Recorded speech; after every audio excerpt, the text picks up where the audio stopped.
ನಮಸ್ಕಾರ ಸ್ನೇಹಿತರೆ PDO group C ಅಥವಾ ವಿಲೇಜ್ ಅಕೌಂಟೆಂಟ್ ಎಕ್ಸಾಮ್ಸ್ ಗಳಿಗೆ ಸಂಬಂಧಪಟ್ಟಂತೆ ಪೇಪರ್ 2 ಲಿ ಕಂಪ್ಯೂಟರ್ ಅವೇರ್ನೆಸ್ ಕಂಪ್ಯೂಟರ್ ಸಾಕ್ಷರತಾ ಪ್ರಶ್ನೆಗಳು ತುಂಬಾ ಇಂಪಾರ್ಟೆಂಟ್ ಆಗುತ್ತೆ. ಇವತ್ತೊಂದಷ್ಟು ಇಂಪಾರ್ಟೆಂಟ್ ಕಾನ್ಸೆಪ್ಟ್ಸ್ ಇಂಪಾರ್ಟೆಂಟ್ ಕ್ವಶನ್ಸ್ ಗಳನ್ನ ತಗೊಂಡಿದ್ದೀನಿ. ಅಪ್ಕಮಿಂಗ್ ಎಕ್ಸಾಮ್ಸ್ ಗೆ ಇಂಪಾರ್ಟೆಂಟ್. ಇದು 12ನೇ ವಿಡಿಯೋ ಈ ಒಂದು ಕಂಪ್ಯೂಟರ್ ಅಲ್ಲಿ. ನಾವು ಹಾಗೆ ಕನ್ನಡ ಮಾಡಿದೀವಿ, ಇಂಗ್ಲಿಷ್, ಈ ಒಂದು ಹೊಸ ಸೀರೀಸ್ ಏನ್ ಮಾಡ್ತಾ ಇದೀವಿ. ಈ ಹೊಸ ಸೀರೀಸ್ ಪೇಪರ್ 2 ಅಂತ ಹೇಳಿ ಒಂದು ಸಪರೇಟ್ ಪ್ಲೇ ಲಿಸ್ಟ್ ಮಾಡಿದೀವಿ. ಅಲ್ಲಿ ಎಲ್ಲಾ ಸಿಗುತ್ತೆ ನಿಮ್ಗೆ. ಕನ್ನಡ ಆಗಿರ್ಬೋದು, ಇಂಗ್ಲಿಷ್ ಆಗಿರ್ಬೋದು, ಕಂಪ್ಯೂಟರ್ ಆಗಿರ್ಬೋದು. ಓಕೆ, ಸೊ ಎಲ್ಲಾ ಕೂಡ ನಿಮ್ಗೆ ಒಂದೇ ಪ್ಲೇ ಲಿಸ್ಟ್ ಅಲ್ಲಿ ಸಿಗುತ್ತೆ ಈ ಒಂದು ಹೊಸ ಸೀರೀಸ್. ಲಿಂಕ್ ಕೊಟ್ಟಿರ್ತೀನಿ ಇದೇ ವಿಡಿಯೋದ ಕೆಳಗೆ ಡಿಸ್ಕ್ರಿಪ್ಷನ್ ಬಾಕ್ಸ್ ಅಲ್ಲಿ. ಹಾಗೆ ನಮ್ಮ ಟೆಲಿಗ್ರಾಮ್ ಮತ್ತೆ ಇನ್ಸ್ಟಾಗ್ರಾಮ್ ಫಾಲೋ ಮಾಡಿಲ್ಲ ಮಾಡ್ಕೊಳ್ಳಿ. ಅದರ ಲಿಂಕ್ ಕೂಡ ನಿಮ್ಗೆ ಇದೇ ವಿಡಿಯೋದ ಕೆಳಗೆ ಡಿಸ್ಕ್ರಿಪ್ಷನ್ ಬಾಕ್ಸ್ ಅಲ್ಲಿ ಸ್ನೇಹಿತರೆ. ಸೊ ಬನ್ನಿ ಹಾಗಾದ್ರೆ ನಾನು ಡೈರೆಕ್ಟ್ ಕ್ವಶನ್ಸ್ ಬರ್ತೀನಿ. So most important questions detail ಆಗಿ ಡಿಸ್ಕಸ್ ಮಾಡೋಣ. MS ಎಕ್ಸೆಲ್ ಅಲ್ಲಿ ನಿಮಗೆ ಕೇಳ್ತಾನೆ ಕೌಂಟ್, ಮಿನಿಮಮ್, ಮ್ಯಾಕ್ಸಿಮಮ್, ಈ ತರ formulas related. A1 B1 C2 A D2 ಕೋಶಗಳಲ್ಲಿರುವ ಕನಿಷ್ಠ ಮೌಲ್ಯವನ್ನು ಕಂಡುಹಿಡಿಯಲು ಕೆಳಗಿನಲ್ಲಿ ಯಾವುದು ಸರಿಯಾದ ಮಾರ್ಗ. ಅಂದ್ರೆ ಮಿನಿಮಮ್ ವ್ಯಾಲ್ಯೂನ MS ಎಕ್ಸೆಲ್ ಅಲ್ಲಿ A1 ಸೆಲ್ ಅಲ್ಲಿ ಇರೋದು, B1 C2 D2 ಇರೋದು ಹೆಂಗ್ ಕಂಡುಹಿಡಿತೀವಿ? ಎಸ್, ನಿಮ್ಗೆ ಗೊತ್ತಿರೋ ಮೊದಲು ಈಕ್ವೇಶನ್ ಹಾಕ್ಬೇಕು, ಮಿನಿಮಮ್ ಹಾಕ್ಬೇಕು. ಫಾರ್ಮುಲಾ ನೋಡಿ, ಇಲ್ಲಿ ಮಿನಿಮಮ್ ಅಂತ ಕಂಪ್ಲೀಟ್ ಬರ್ದಿದ್ದಾನೆ. A1 B1 C2 ಅಂತಿದೆ. Okay, this is wrong. Min ಅಂತ ಬರಿತೀವಿ, ಮ್ಯಾಕ್ಸಿಮಮ್ಗೆ ಮ್ಯಾಕ್ಸ್ ಅಂತ ಬರಿತೀವಿ. ಓಕೆ, ಸೊ ಹಾಗಾದ್ರೆ ಇವೆರಡಲ್ಲಿ ಒಂದಾಗಿರ್ಬೇಕು. This is also wrong. So ಇವೆರಡಲ್ಲಿ ಯಾವ್ದು ಕರೆಕ್ಟ್? ಇದು A1 ಇಂದ D2 ಅಂತ ಕೊಟ್ಟಿಲ್ಲ. A1 ಇಂದ D2 ಅಂತ ಕೊಟ್ಟಿಲ್ಲ. ಕೊಟ್ಟಿದ್ರೆ A1 to D2 ಅಂತ ಕೊಟ್ಟಿದ್ರೆ ದಿಸ್ ಇಸ್ ಕರೆಕ್ಟ್ ಆಗ್ತಿತ್ತು. But this is wrong. So this is the right answer. ಯಾಕಂದ್ರೆ ಇಲ್ಲಿ ನೋಡಿ, ದಯವಿಟ್ಟು ನೋಡ್ಕೋಬೇಕು. A1 ಇಂದ A5 ಅಂತ ಹಾಕಿದ್ರೆ ಆಗ A1 is to A5 ಅಂತ ಬರೀಬಹುದು. ಇಲ್ಲಿ ಹಂಗ್ ಕೊಟ್ಟಿಲ್ಲ. ಅವನು ಕೋಶಗಳು, ಸೆಲ್ಗಳು, ಯಾವ ಸೆಲ್ ಅಲ್ಲಿ A1 ಅಲ್ಲಿ ಇರೋ ನಂಬರು, B1 ಅಲ್ಲಿ ಇರೋ ನಂಬರು, C2 ಇರೋ ನಂಬರು, D2 ನಲ್ಲಿ ಇರೋದು ಅಂತ ಕೊಟ್ಟಿದ್ದಾನೆ. ಹಾಗಾಗಿ ಇಷ್ಟು ಮಾತ್ರ. ಇಲ್ಲಿ A1 to D1 ಅಂತ ಹಾಕಿದ್ರೆ so this is right answer, this is wrong ಆಗುತ್ತೆ. ನಿಮ್ಗೆ ಫಾರ್ ಎಕ್ಸಾಂಪಲ್ ನಿಮ್ಗೆ ಪ್ರಾಕ್ಟಿಕಲ್ ಆಗಿ ತೋರಿಸ್ಬೇಕು ಅಂದ್ರೆ I will show you. See, ಈಗ ಒಂದು MS ಎಕ್ಸೆಲ್ ಓಪನ್ ಮಾಡೋಣ. ಓಕೆ, ಈಗ ನೋಡಿ, ದಿಸ್ ಇಸ್ A1. ನನ್ನ ಕರ್ಸರ್ ನೋಡಿ, this is A1, this is A2 ಅಲ್ವಾ? ಇದು A, ಇಲ್ಲಿ ನೋಡಿ 1 2 3 ಇದೆ. A1 ಇಂದ A5 ಅಥವಾ A1 ಇಂದ D2 ಅಂತ ನೋಡಿ, ಹಿಂಗ್ ಹೋಗ್ತಾ ಇದ್ರೆ ಕೆಳಗಡೆ ಬರ್ತಾ ಇರುತ್ತೆ. 86,000ಕ್ಕಿಂತ ಹೆಚ್ಚು ಸೆಲ್ಗಳಿರುತ್ತೆ ಒಂದು ಶೀಟ್ ಅಲ್ಲಿ. ಜ್ಞಾಪಕ ಇಟ್ಕೊಳ್ಳಿ. ಓಕೆ, ಸೊ ಹಿಂಗ್ ಹೋಗ್ತಾ ಇದ್ರೆ ನೋಡಿ, ಕೆಳಗಡೆ ಬರ್ತಾ ಇರುತ್ತೆ, ಹೋಗ್ತಾ ಇರುತ್ತೆ. ಎಷ್ಟು ನಂಬರು ಅಲ್ಲಿ ನಮ್ಗೆ ಕೊಟ್ಟಿಲ್ಲ ಅವನು ಅದನ್ನ. ಇಲ್ಲಿ ಕಂಪ್ಲೀಟ್ ಎ ಇರತಕ್ಕಂಥ ಸೆಲ್ಲು, ಬಿ ಇರ್ತಕ್ಕಂಥ ಸೆಲ್ಲು, ಸಿ, ಆಮೇಲೆ ಡಿ ಬರೋದು. A1 ಇಷ್ಟು D2 ಅಂತ ಹಾಕ್ತಾರೆ. ಹಾಗಾದ್ರೆ ರಾಂಗ್ ಆಗುತ್ತೆ. ಅರ್ಥ ಆಗ್ತಿದೆಯಲ್ಲ? ಸೊ ಹಂಗಾಗಿ ಇಲ್ಲಿ ಏನಾಗ್ಬೇಕಾಗುತ್ತೆ ಸ್ನೇಹಿತರೆ ಅಂದ್ರೆ ನಮಗೆ ಮಿನ್ A1 B1 C2 D2 ಅಂತ ಹಾಕ್ಬೇಕು. ಕ್ವಶನ್ ಕೇಳಿರೋದು ಅದನ್ನೇ. ಅವನು A1 2 D2 ಅಂತಿದ್ರೆ ಅವಾಗ ಇದು ಕರೆಕ್ಟ್ ಆಗುತ್ತೆ. ಸೊ ಇದನ್ನ ಕೊಟ್ಟಿಲ್ಲ ಅವನು, ಹಾಗಾಗಿ this is wrong. This is right answer. ಒಂದಷ್ಟು ಫಾರ್ಮುಲಾಗಳನ್ನು ಕೊಡ್ತೀನಿ ನಾನು ನಿಮ್ಗೆ, ನೋಡ್ಕೊಂಬಿಡಿ. ಆವರೇಜ್ ಕೇಳ್ತಾನೆ, ಆವರೇಜ್ ಫಾರ್ಮುಲಾಗಳು, count formula, indirect, if formula, min and max, median, ಮಧ್ಯದ ನಂಬರ್ ಕಂಡುಹಿಡಿಯಕ್ಕೆ, ರೌಂಡು, ಮುಂದೆ ತಗೊಂಡಿನಿ ರೌಂಡು, ಸೀಲಿಂಗ್ ಅಂತೆಲ್ಲ ಬರುತ್ತೆ ಮುಂದೆ ನೋಡಿ, ಕ್ವಶನ್ಸ್ ಬರುತ್ತೆ, ನೋಡ್ಕೊಳ್ಳಿ, ಸಾಲ್ವ್ ಮಾಡಿ. MS ವರ್ಡ್ ಪರದೆಯ ಮೇಲೆ ನೀವು ಹಾರಿಜ ಸೀಳು ಬಾರ್ ಅನ್ನು ಅಂದ್ರೆ ಸ್ಲಿಟ್ ಬಾರ್ ಎಲ್ಲಿ ಕಾಣ್ತೀರಾ? Super question. ಏನಿದೆ ಅಲ್ಲಿ? ಇಲ್ಲಿ ಇಂಗ್ಲಿಷ್ ಅಲ್ಲಿ ನೋಡ್ಕೊಳ್ಳಿ. Horizontal split ಕೇಳಿದಾನೆ. ಬಾರ್ ಎಲ್ಲಿ ಕಾಣ್ತೀರಾ ಅಂತ. ಎಲ್ಲಿರುತ್ತೆ split bar? On the left of horizontal scroll bar, ಅಂದ್ರೆ ಸ್ಕ್ರೋಲ್ ಬಾರ್ ನ ಎಡಗಡೆನಾ? On the right of the horizontal scroll bar, on the top of the, on the bottom of the vertical scroll bar. Scroll bar ಎಲ್ಲಿರುತ್ತೆ ಗೊತ್ತಿರ್ಬೇಕು ನಿಮಗೆ. ಅದಕ್ಕೆ MS word ಪ್ರಮುಖವಾಗಿ menu bar, title bar, format bar, status bar ಇವೆಲ್ಲ first ತಿಳ್ಕೊಬೇಕು ನೀವು. ನಾನು ಇದನ್ನ ಆಲ್ರೆಡಿ ಪ್ರೀವಿಯಸ್ ವಿಡಿಯೋಸ್ ಅಲ್ಲಿ ಹೇಳಿದೀನಿ, ನೋಡಿರ್ತೀರಾ, ಗೊತ್ತಿರುತ್ತೆ. ಫಾಲೋ ಮಾಡ್ತಿರೋ ಹೊಸದಾಗಿ ನೋಡಿರ್ತೀವಿ, ಗೊತ್ತಿಲ್ಲ ಅಂದ್ರೆ ಇನ್ನೊಂದ್ಸಲ ಹೇಳ್ತೀನಿ, ತಿಳ್ಕೊಳ್ಳಿ. ಒಂದು MS ವರ್ಡ್ ಓಪನ್ ಮಾಡಿದಾಗ ಇಲ್ಲಿ ನೀವು ಟೈಟಲ್, ಯಾವ ಫೈಲ್ ಒಂದು ಟೈಟಲ್ ಬರೀತಿರಲ್ಲ, this is called title bar. ಇದು ಟೈಟಲ್ ಬಾರ್. ಅದ್ರ ಕೆಳಗಡೆ ನೋಡಿ file, edit, view, menu, insert, reference, table ಏನೋ ಇರುತ್ತೆ. ಸೊ ಟೇಬಲ್ ಅಂತ ಅದು ಒಂದು ಮೆನು ಬಾರ್. ಅದ್ರ ಕೆಳಗಡೆ ನಿಮ್ಗೆ ಇಲ್ಲಿ ಸೇವ್ ಆಸ್ ಅಂತ ಇರುತ್ತೆ, ಬೇರೆ ಬೇರೆ ಒಂದು ನಿಮಗೆ ABC ಅಂತೆಲ್ಲ ಇರುತ್ತೆ, ಅದು ಸ್ಟ್ಯಾಂಡರ್ಡ್ ಟೂಲ್ ಬಾರ್. ಇನ್ನು ಬೋಲ್ಡ್ ಮಾಡೋದು, ಮತ್ತೆ ಸೆಂಟ್ರಲ್ ಇರ್ಬೇಕಾ, ಮಧ್ಯದಲ್ಲಿ ಇರ್ಬೇಕಾ, ಯಾವ ಫಾಂಟ್ ಇರಬೇಕು, ಯಾವ ಸೈಜ್ ಇರಬೇಕು. ಸೊ ಇದಿರುತ್ತಲ್ಲ, ಇದು ಫಾರ್ಮೆಟಿಂಗ್ ಟೂಲ್ ಬಾರ್ ಅಂತ. ಇದು ನೋಡಿ ಸ್ಕ್ರೋಲ್ ಬಾರ್ ಎಲ್ಲಿದೆ ಸರ್, ಇಲ್ಲಿದೆ ಸೈಡ್ ನೋಡಿ ಸ್ಕ್ರೋಲ್ ಬಾರ್. ನಾವು ಕೆಳಗಡೆ ಇದ್ರಲ್ಲಿ ಎರಡು ರೀತಿ ಬರುತ್ತೆ. ಇದು ವರ್ಟಿಕಲ್ ಸ್ಕ್ರೋಲ್ ಬಾರ್, ಇಲ್ಲಿ ಕೆಳಗಡೆ ಹಾರಿಜಾನ್ ಹಿಂಗ್ ಸ್ಕ್ರೋಲ್ ಮಾಡ್ತೀವಲ್ಲ ಪೇಜ್ ನ, ಇದು ಹಾರಿಜಾಂಟಲ್ ಸ್ಕ್ರೋಲ್ ಬಾರ್. ಓಕೆ, ಗೊತ್ತಿರಬೇಕು.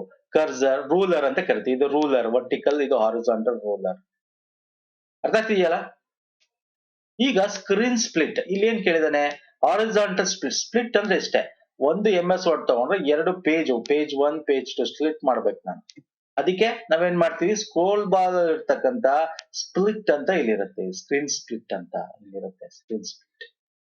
ಓಕೆ, ಸೊ ಇದು ಎಲ್ಲಿದೆ ಸರ್, ನಾನು ನಿಮ್ಗೆ ಇನ್ನೂ ಡೀಟೇಲ್ ಆಗಿ ತೋರಿಸ್ಬೇಕಂದ್ರೆ this is the scroll bar. Okay, ಇದ್ರದ್ದು ಇನ್ನೂ ಡೀಟೇಲ್ ಆಗಿ ತೋರಿಸ್ತಾರೆ. Horizontal scroll bar, vertical scroll bar, ಇದು ವರ್ಟಿಕಲ್ ಸ್ಕ್ರೋಲ್ ಬಾರ್. ಇಲ್ಲಿ ಸ್ಪ್ಲಿಟ್ ಇಲ್ಲಿದೆ. ಎಲ್ಲಿದೆ ಸರ್, ಈ ವರ್ಟಿಕಲ್ ಸ್ಕ್ರೋಲ್ ಬಾರ್ ಅಲ್ಲಿ ಟಾಪ್ ಅಲ್ಲಿ ಇದೆ ಅಲ್ವಾ? ಏನ್ answer? On the top of the vertical scroll bar is the right answer. Option C, ಲಂಬ ಸ್ಕ್ರೋಲ್ ಬಾರ್ ತುದಿಯ ಮೇಲೆ. ಅರ್ಥ ಆಗ್ತಿದೆಯಲ್ಲ? ಸೊ ಇವೆಲ್ಲ ತಿಳ್ಕೊ. ರೂರಲ್ ಎಲ್ಲಿರುತ್ತೆ ಗೊತ್ತಿರಬೇಕು. Okay, very important. ಗ್ರೂಪ್ಸ್ ಎಲ್ಲಿರುತ್ತೆ ಗೊತ್ತಿರಬೇಕು. ಮಾರ್ಜಿನ್ ಸ್ಪೇಸ್ ಇಂಡಿಕೇಟರ್ ಅಂದ್ರೆ ಎಲ್ಲಿ ಬರುತ್ತೆ ಗೊತ್ತಿರಬೇಕು. ಇದು ಸ್ಪೇಸ್ ಇಂಡಿಕೇಟರ್ಸ್ ಗಳು, margins. Left indent margin, right indent margin, ಇವೆಲ್ಲ ಕೇಳಿದ ಎಕ್ಸಾಮ್ ಅಲ್ಲಿ, APSC ಅಲ್ಲಿ ಕೇಳ್ತಾನೆ. ಡಿಫಿಕಲ್ಟಿ ಮಾಡ್ಬೇಕಾಗಿ ಕಂಪ್ಯೂಟರ್ ಇವೆಲ್ಲ ಕೇಳ್ತಾನೆ. ನೆಕ್ಸ್ಟ್ ಬರ್ತೇನೆ, MS ವರ್ಡ್ ನಲ್ಲಿ ಇನ್ಸರ್ಟ್ ಎಂಡ್ ನೋಟ್ ಅನ್ನು ಎಲ್ಲಿ ಸೂಪರ್ ಕ್ವಶನ್, ಈಸಿ ಕ್ವಶನ್. ನೀವು ಇದು ಸ್ಟ್ಯಾಟಿಕ್ ಕ್ವಶನ್. ನೀವು ಏನ್ ಮಾಡ್ಬೇಕು ಅಂದ್ರೆ MS ವರ್ಡ್ ಓಪನ್ ಮಾಡ್ಬೇಕು. MS ವರ್ಡ್ ಕಲಿಬೇಕಾ? Simple sir. ಏನ್ ಕೇಳಬಹುದು, ಒಂದು ಈ ತರ MS ವರ್ಡ್ ಓಪನ್ ಮಾಡಿ, ಫೈಲು ಇದೆಲ್ಲಿದೆ, ಇದ್ರ ಒಳಗೆ ಏನ್ ಬರುತ್ತೆ, ಇಲ್ಲಿ ನೋಡಿ ರೆಫರೆನ್ಸ್ ಅಂತಿದೆ, ಇದ್ರ ಒಳಗೆ ಏನ್ ಬರುತ್ತೆ, ಪೇಜ್ ಲೇಔಟ್ ಇದೆ, ಇದನ್ನ ಕ್ಲಿಕ್ ಮಾಡಿದಾಗ ಏನೇನ್ ಬರುತ್ತೆ. ಅರ್ಥ ಆಗ್ತಿದೆಯಲ್ಲ? ಇಲ್ಲೇನ್ ಕೇಳಿದಾನೆ, ಇನ್ಸರ್ಟ್ ಎಂಡ್ ನೋಟ್ ಎಲ್ಲಿ ಬರುತ್ತೆ, file menu, reference menu, mailings menu and design menu. ಇದು ಬರೋದು ರೆಫರೆನ್ಸ್ ಮೆನು. ಇಲ್ಲಿದೆ ನೋಡಿ ರೆಫರೆನ್ಸ್ ಮೆನು. ಈಗ ತಾನೇ ಹೇಳಿದೆ ನಾನು. ಇದನ್ನ ಕ್ಲಿಕ್ ಮಾಡಿದ್ರೆ ನಿಮಗೆ ಏನಾಗುತ್ತೆ, ಓಪನ್ ಆಗುತ್ತೆ. ಈ ರೀತಿ ಕೆಳಗಡೆ ಓಪನ್ ಆಗುತ್ತೆ. ಇದ್ರ ಒಳಗೆ ಏನೇನಿದೆ ನೋಡ್ಬೇಕು. ಇಲ್ಲಿ ನೋಡಿ ಇನ್ಸರ್ಟ್ ಫುಟ್ ನೋಟ್ ಇದೆ, ನೋಡಿ ಇನ್ಸರ್ಟ್ ಎಂಡ್ ನೋಟ್ ಇದೆ, ನೆಕ್ಸ್ಟ್ ಫುಟ್ ನೋಟ್ ಇದೆ, ಇನ್ಸರ್ಟ್ ಎಂಡ್ ನೋಟ್ ಇದೆ. ನಮಗೆ ಕೇಳಿದ್ರೆ insert endnote sir. So ಇದೆಲ್ಲಿ ಬರುತ್ತೆ, ರೆಫರೆನ್ಸ್ ಮೆನು. ಹಿಂಗೆ ನೀವು ಓದ್ಬೇಕಾದ್ರೆ ಇಷ್ಟೇ ತಗೋಬೇಕು. ಈಗ ರೆಫರೆನ್ಸ್ ಕ್ಲಿಕ್ ಮಾಡಾಗ ಇದು ಬಂತು, ಅದು ಅದ್ರ ಬದಲು ಫೈಲ್ ಕ್ಲಿಕ್ ಮಾಡಿ ಏನ್ ಬರುತ್ತೆ ನೋಡಿ, ಮೆನು ಮಾಡಿ ಏನೇನ್ ಬರುತ್ತೆ ನೋಡಿ, ಏನಿದೆ ಅಂತ ತಿಳ್ಕೊಳ್ಳಿ. ಅಷ್ಟೇ ಸಿಂಪಲ್. ಅರ್ಥ ಆಗ್ತಿದೆಯಲ್ಲ? ಎಸ್, ನೆಕ್ಸ್ಟ್ ಬರ್ತೇನೆ. ವೆಬ್ ಕ್ರೌಲರ್ ಎಂದರೇನು? ವೆಬ್ ಕ್ರೌಲರ್ ಅಂದ್ರೆ ಏನಪ್ಪಾ ಹೇಳ್ತೀರಾ? ಎಸ್, ಇದು ಒಂದು ಕಂಪ್ಯೂಟರ್ ಪ್ರೋಗ್ರಾಮ್ ಆಗಿದೆ. ಇದು ವರ್ಲ್ಡ್ ವೈಡ್ ವೆಬ್ ಅನ್ನು ಸ್ವಯಂಚಾಲಿತ ರೀತಿಯಲ್ಲಿ ಮತ್ತು ಕ್ರಮಬದ್ಧವಾದ ಮಾದರಿಯಲ್ಲಿ ಬ್ರೌಸ್ ಮಾಡುತ್ತೆ. ಓಕೆ, ಕ್ರಮಬದ್ಧವಾದ ಮಾದರಿಯಲ್ಲಿ ಬ್ರೌಸ್ ಮಾಡಕ್ಕೆ ವರ್ಲ್ಡ್ ವೈಡ್ ವೆಬ್ ಅಲ್ಲಿ ಯೂಸ್ ಮಾಡ್ತಾರೆ ಬರ್ತಕ್ಕಂಥದ್ದು. ಇದೊಂದು ಕಂಪ್ಯೂಟರ್ ಪ್ರೋಗ್ರಾಮ್ ಆಗಿದ್ದು ವಾಸ್ತವಿಕ ಜಗತ್ತಿನಲ್ಲಿ ದೊರೆಯುವ ಮುಕ್ತ ಮೆಮೊರಿ ಬಗ್ಗೆ ಮಾತಾಡ್ತಾ ಇದೆ. ಉಪಯೋಗಿಸುವ ಉದ್ದೇಶದೊಂದಿಗೆ ವರ್ಲ್ಡ್ ವೈಡ್ ವೆಬ್ ಅನ್ನು ಬ್ರೌಸ್ ಮಾಡುತ್ತದೆ. ಇದು ಒಂದು ಕಂಪ್ಯೂಟರ್ ಪ್ರೋಗ್ರಾಮ್ ಆಗಿದ್ದು ಕ್ವಿಕ್ ಸರ್ಚ್ ಎಂಜಿನ್, ಕ್ವಿಕ್ ಆಗಿ ಸರ್ಚ್ ಎಂಜಿನ್ ನಲ್ಲಿ ಮಾಡೋಕ್ಕೋಸ್ಕರ ಇದನ್ನು ಯೂಸ್ ಮಾಡ್ತೀವಿ. ಸರ್ಚ್ ಎಂಜಿನ್ ಗೊತ್ತಲ್ಲ ನಿಮ್ಗೆ, Google, bingo, Yahoo. Quick search engine ನಲ್ಲಿ ವೆಬ್ ಕ್ರೋಲರ್ ಯೂಸ್ ಆಗುತ್ತೆ. ವೆಬ್ ಕ್ರೋಲರ್ ಕುರಿತು ಮೇಲೆ ಯಾವೂ ಸರಿಯಲ್ಲ. So this is wrong and this is wrong. ಯಾವ್ದು ಕರೆಕ್ಟ್ ಆನ್ಸರ್ ಸರ್? ಕ್ರೋಲರ್ ಅಂದ್ರೆ ಇಷ್ಟ, ವೆಬ್ ಕ್ರೋಲರ್ ಅಂದ್ರೆ ಇಷ್ಟ ಸರ್. ಈಗ ಏನಾದ್ರು ಒಂದು ಸರ್ಚ್ ಮಾಡ್ತೀರಾ ಅಂತ ಇಟ್ಕೊಳ್ಳಿ, ಸರ್ಚ್ ಮಾಡ್ತೀರಾ. ಆಗ ನೀವು ನೋಡಿರ್ತೀರಾ, ಈಗ ಫಾರ್ ಎಕ್ಸಾಂಪಲ್ ಯಾವ್ದೋ ಮನೆ ಕಟ್ಟೋರು ಸರ್ಚ್ ಮಾಡ್ತೀರಾ, ಇಲ್ಲೊಬ್ಬ ಡೆವಲಪರ್ ಬಂದಿರುತ್ತೆ, ಇನ್ನೊಂದು ಮೇಲ್ ಬಂದಿರುತ್ತೆ, ಇಲ್ಲೊಂದು ಅಂದ್ರೆ ಬೇರೆ ಬೇರೆ ಬೇರೆ ಬೇರೆ ಬೇರೆ ನಿಮ್ಗೆ ಏನಿರುತ್ತೆ ಸರ್, ಡೀಟೇಲ್ ಆಗಿ ನಿಮಗೆ ಗೂಗಲ್ ಸರ್ಚ್ ಅಥವಾ ಎಲ್ಲ ಸರ್ಚ್ ಮಾಡಿದಾಗ ಬರುತ್ತೆ. ಇಲ್ಲಿ ಫಸ್ಟ್ ಬರಕ್ಕೆ ಯಾವ ಕಾರಣ ಅಂದ್ರೆ ಅವ್ರು ಪೇ ಮಾಡಿರ್ತಾರೆ ಆ ಒಂದು ಇದಕ್ಕೆ, ಗೂಗಲ್ಗೆ ಯಾವ ಸರ್ಚ್ ಅವ್ರು ಅಲ್ಲಿ ಪೇ ಮಾಡಿರ್ತಾರೆ. ಸರ್ಚ್ ಮಾಡಿದ ತಕ್ಷಣ ನಮ್ದೇ ಮೊದಲು ಬರಬೇಕು, ಮಾರ್ಕೆಟಿಂಗ್ ಅಲ್ವಾ? ಸೊ ಹಿಂಗೆ ಅವ್ರು ಪೇ ಮಾಡ್ತಾರೆ, ಅವ್ರು ಎಷ್ಟು ಪೇ ಮಾಡ್ತಾರೆ ಅದ್ರ ಮೇಲೆ ಅವ್ರದೇ ಮೊದಲು ಬರ್ತಕ್ಕಂಥದ್ದು. ಅಥವಾ ಕೀವರ್ಡ್ ಗಳು ಹಾಕಿರ್ತಾರೆ, ಆ ಕೀವರ್ಡ್ ಗಳು ಸರ್ಚ್ ಮಾಡಿದ್ರೆ ಅದು ಬರುತ್ತೆ. ಅದು ಕಂಪ್ಲೀಟ್ ಆದ್ಮೇಲೆ ಪೇಜ್ ನಂಬರ್ 1, 2, 3 ಅಂದ್ರೆ ಇನ್ನೂ ನಿಮ್ಗೆ ಸಿಗ್ತಾನೆ ಇರುತ್ತೆ. ಅದೇ ಅಲ್ಲ?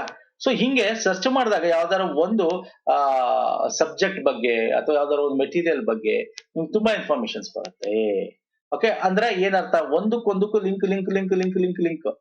Okay, that is called web crawler, or a spider is a type of bot that is typically operated by search engines like Google and Bing. ಅರ್ಥ ಆಗ್ತಿದೆಯಲ್ಲ?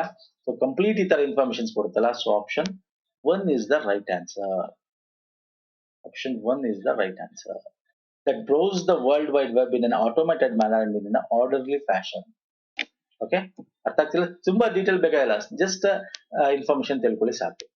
ನೆಕ್ಸ್ಟ್ ನೋಡಿ, MXXL ಸೂತ್ರ formula is equal to round 2.31, 0 plus ceiling 1.32, 1 ನ ಸರಿಯಾದ ಮೌಲ್ಯ ಏನು? Round, what is round? Round ಅಂದ್ರೆ ನೀವು round mark ಮಾಡಬೇಕು ಅಂತ ಅರ್ಥ. ಇಲ್ಲಿ 2.31, 0 ಅಂದ್ರೆ ಏನರ್ಥ? ಅಂದ್ರೆ 2.31 ಪ್ಲಸ್ 0 ಅಂತ ಅರ್ಥ. ಅರ್ಥ ಆಗ್ತಿದೆಯಲ್ಲ? ಸೊ ಇಸ್ ಈಕ್ವಲ್ ಟು ಇದೆ ಇಲ್ಲಿ. ಸೊ ಅಂದ್ರೆ ಏನರ್ಥ? ಇಲ್ಲಿ 2.31 ಅಂತಕ್ಕಂಥದ್ದು ನೀವು ಯಾವ್ದೇ ತಗೊಳ್ಳಿ, 2.0.49 ಅಲ್ವಾ? ಇಲ್ಲಿಂದ ಮುಂದೆ ಹೋದ್ರೆ ಅಂದ್ರೆ 5.5 ಮೇಲೆ ಹೋದ್ರೆ ನೆಕ್ಸ್ಟ್ ನಂಬರ್ ಆಗುತ್ತೆ. ಇದಕ್ಕಿಂತ ಕಮ್ಮಿ ಇದ್ರೆ ನಿಮ್ಗೆ ಅದ್ ಹಿಂದಿನ ನಂಬರ್ ಬರುತ್ತೆ. ಇದು ಗೊತ್ತಿರೋ ವಿಚಾರ ನಿಮ್ಗೆ. 2.2 ಅಂದ್ರೆ ನಾವು 2 ಅಂತ ರೌಂಡ್ ಮಾಡ್ತೀವಿ. 2.5 ಅಥವಾ 6 ಆಗಿದೆ ಅದು 3 ಅಂತ ರೌಂಡ್ ಮಾರ್ಕ್ ಮಾಡ್ತೀವಿ. ಸೊ ಹಂಗಾರೆ ಇದನ್ನ ಏನಂತ ರೌಂಡ್ ಮಾಡಬಹುದು? 2 ಅಂತ ರೌಂಡ್ ಮಾಡಬಹುದು. ಸೊ ಈ ಒಂದು ಪೋರ್ಷನ್ ಆನ್ಸರ್ ಏನು ಸರ್? 2 ಆಯ್ತು. ಓಕೆ, ನೆಕ್ಸ್ಟ್ ಸೀಲಿಂಗ್ ಅಂತಿದೆ. ಸೀಲಿಂಗ್ ಅಂತಂದ್ರೆ ಏನು? ಫಸ್ಟ್ ನಾನು ನಿಮಗೆ ಒಂದು ಎಕ್ಸಾಂಪಲ್ ಹೇಳ್ತೇನೆ. ಈಗ ಒಂದು ಇಸ್ ಈಕ್ವಲ್ ಟು ಸೀಲಿಂಗ್ 2.5, 1 ಅಂತಿದೆ. ಅಂದ್ರೆ ಅರ್ಥ 2.5 ನ ಫಸ್ಟ್ ರೌಂಡ್ ಮಾರ್ಕ್ ಮಾಡಬೇಕು, ನಿಯರೆಸ್ಟ್ ಮಲ್ಟಿಪಲ್ ಆಫ್ 1ಗೆ. ಇಲ್ಲಿ 2.5 ಇರೋದ್ರಿಂದ ಇಲ್ಲಿ 2.5 ಮೇಲೆ ಇಲ್ಲ, 2.5 ಮೇಲೆ ಇದೆಯಾ? ಇಲ್ಲ. ಸೊ ಹಾಗಾದ್ರೆ ಏನ್ ಮಾಡ್ತೀರಾ? 2 ಅಂತ ತಗೋತೀರಾ. ಇಲ್ಲಿ 1 ಮಲ್ಟಿಪಲ್ ಆಫ್ 1 ಅಂತ, ಮಲ್ಟಿಪಲ್ ಆಫ್ 1 ಅಂತಂದ್ರೆ ಏನು? ಇದು ಸೀಲಿಂಗ್ ಅನ್ನೋ ಫಾರ್ಮ್. ಅಂದ್ರೆ ಫಾರ್ ಎಕ್ಸಾಂಪಲ್ ಈಗ ಈ 2 ಬರಬೇಕು ಅಂದ್ರೆ ಎಷ್ಟು ಸಲ ಮಲ್ಟಿಪಲ್ ಮಾಡಬೇಕು? ಇಂಟು 2 ಅಂದ್ರೆ 2 ಅಂದ್ರೆ 2 ಸಲ, ಅಂದ್ರೆ ಇಲ್ಲಿ 2 ಇದೆ. ಸೊ ಹಾಗಾದ್ರೆ ಏನಾಗುತ್ತೆ? ಇದು 2 ಆಗುತ್ತೆ. ಹಂಗೆ ಇಲ್ಲಿ ಬನ್ನಿ,